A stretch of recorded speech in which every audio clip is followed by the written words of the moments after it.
and you're listening to the Critical Hour on Radio Sputnik. I'm Wilmer Leon, joined here by my co-host Garland Nixon. Thank you, Wilmer. Khartoum hospitals under attack as Sudan fighting kills 97 civilians.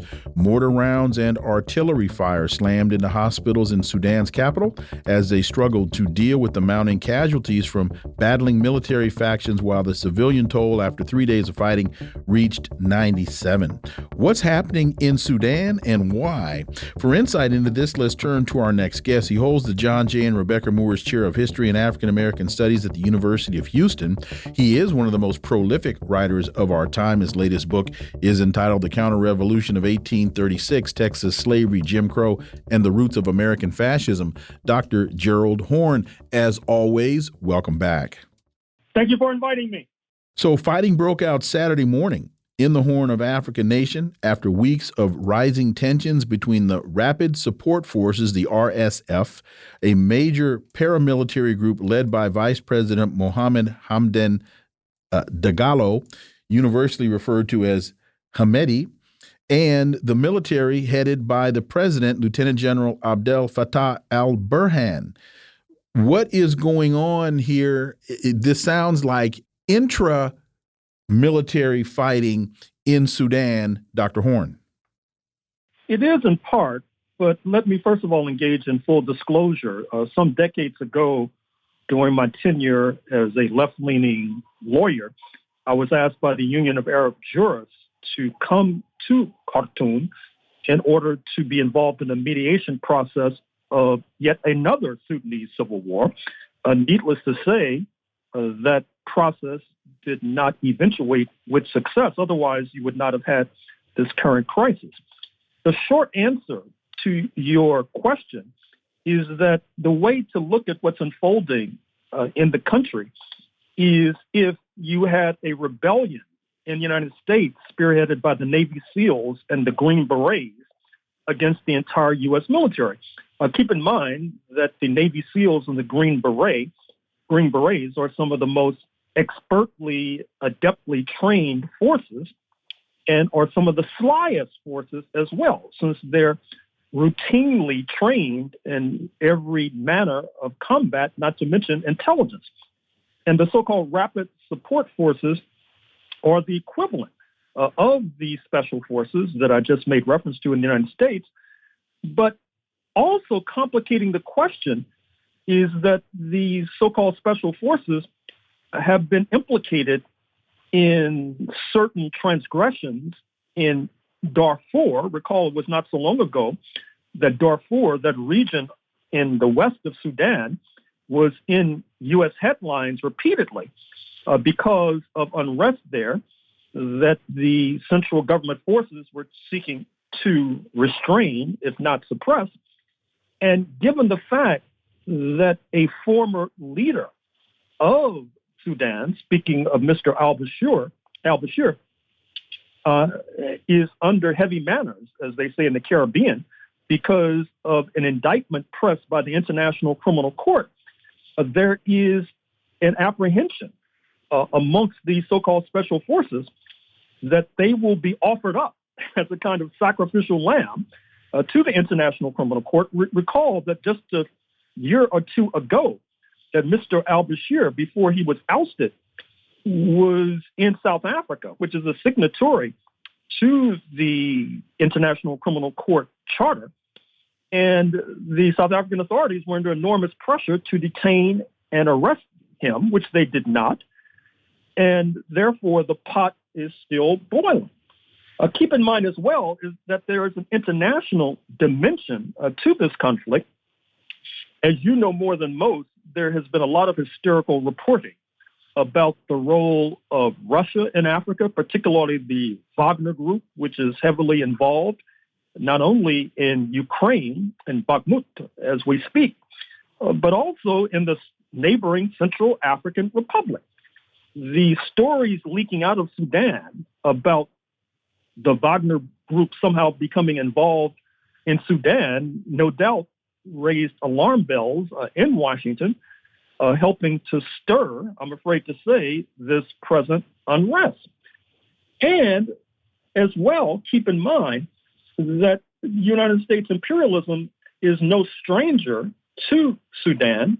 Recall that before the secession, about a decade or so ago, of South Sudan, which is awash in petroleum, that the United States was heavily involved in that secessionist maneuver.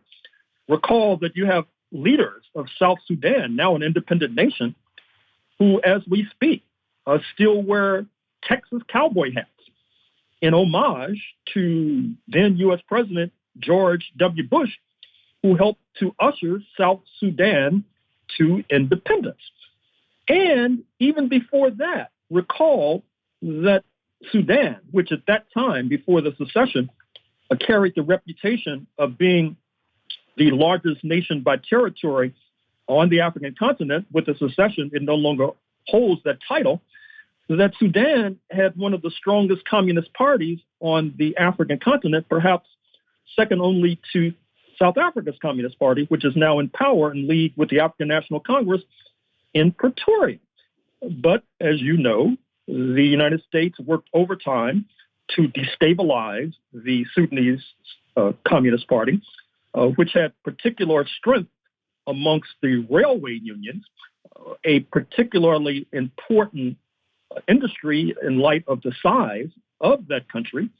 And like a seesaw, when you had the decline of the left in Sudan, you had the rise of a certain kind of religious zealotry, which helped to fill the ideological vacuum, which then brings us to the 1990s, when the allegation was that the regime in Khartoum was hosting and housing religious zealots, including Osama bin Laden himself, which leads to cruise missile attacks on Sudan by Mr. Clinton, the then U.S. president, which helps to destabilize the country further. In other words, you have this repetitive pattern where the United States helps to create a problem by helping to destabilize the Sudanese Communist Party, then leads to another set of facts which they do not find agreeable, and they attack again, and then the cycle continues to this very day.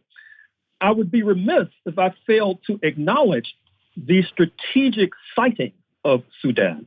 Look at your map.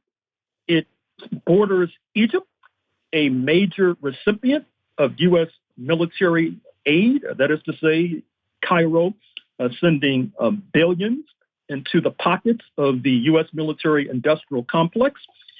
It is adjacent to, or not far distant from, Libya, the site of an ill-fated, ill-advised NATO-U.S. bombing campaign in 2011. It's not far distant from Ethiopia and Eritrea, which, as you know, have been heavily involved in the unrest in Tigray province, which still continues to percolate, I'm afraid to say. Sudan is not far distant from the Red Sea, just across the Red Sea from Saudi Arabia, a major supplier of petroleum, whose relations with the United States are becoming ever more complicated in light of Saudi Arabia hosting the Chinese president, Xi Jinping, and also reputedly and reportedly making the application to join the BRICS, Brazil, Russia, India, China, and South Africa. So this, I'm afraid to say, helps to shed light on this continuing unrest in Sudan. And by the way, hovering above this crisis is the fact that just today, April 17th, 2023, we witnessed the meeting in Moscow of President Putin and the Chinese defense minister. It's rare that someone who is not a president meets with a president, but I think that bespeaks the international crisis that is now unfolding globally, with Sudan just being a one node or one link in this chain of unrest. And I should also mention that if you look at the pictures of Mr. Putin meeting with the Chinese defense minister, unlike the 30-foot table that separated him from Mr. Macron when he arrived in Moscow in February 2022, there was a circular table with this meeting, with the two gentlemen able to reach out and shake hands, which of course they did.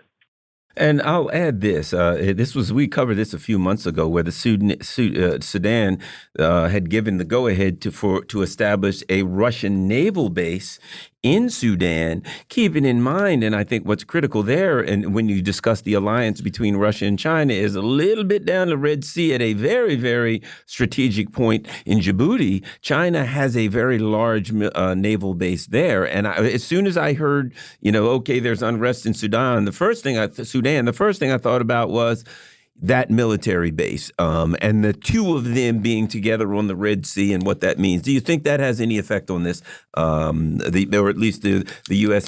empire's view on this, Dr. Horne? I think so. Djibouti is a very unique country. It not only hosts a base from China, one of the few that China has outside of its own territory, but it also hosts a base from the United States. And befitting, I'm afraid, the fact that this part of Africa was formerly known as French Somaliland, it also hosts a base from France. And so you are correct to suggest that a new Cold War, with its attendant consequences, is descending on the African continent.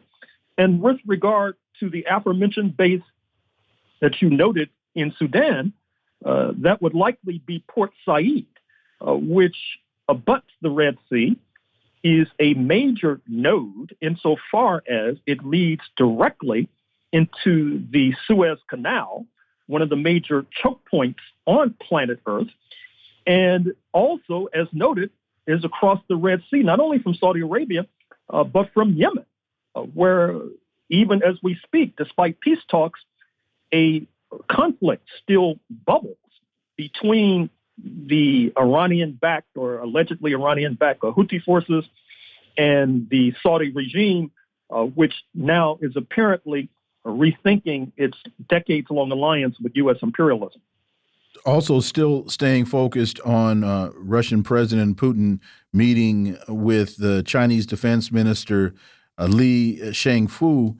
We also have reports that Russia had snap inspections of its Pacific Fleet. And we had talked to Mark Sloboda about, is that an indication, or is that in response to the United States ratcheting up its jingoistic rhetoric as it relates to Taiwan? So this meeting, to me, then you have snap inspections of the Pacific Fleet would indicate to me that folks are kind of perking their ears and starting to pay a little more attention to what the United States is doing as it relates to Taiwan. Well, I'm afraid that there is something to what you suggest. Obviously, the trigger finger in Washington is itching furiously. That helps to explain the military maneuvers with the Philippines, the largest in decades with that former U.S. neo-colony. That also sheds light on why China was engaged in maneuvers off the coast of the rebel province of Taiwan. This takes place in the context, as you know, of the recently concluded visit of President Lula of Brazil to China, where there are effective steps being taken towards de-dollarization, effective steps taken by President Lula, possibly in league with President Xi, to broker a peace accord in Ukraine. The United States is not ready for that because it sees this Ukraine pot boiling over as being essential to its demonic scheme of weakening Russia, the firewall that now leads, as Washington sees it, directly to a conflict with China. And in that context, pay careful and close attention to the trip this week of Russian Foreign Minister Sergei Lavrov to this hemisphere. I dare say that will set the hair on fire of Jake Sullivan, the National Security Advisor, not to mention his comical sidekick, the Secretary of State, Anthony Blinken. Dr. Gerald Horne, as always, thank you so much for your time. Greatly, greatly appreciate that analysis, and we look forward to having you back. Thank you.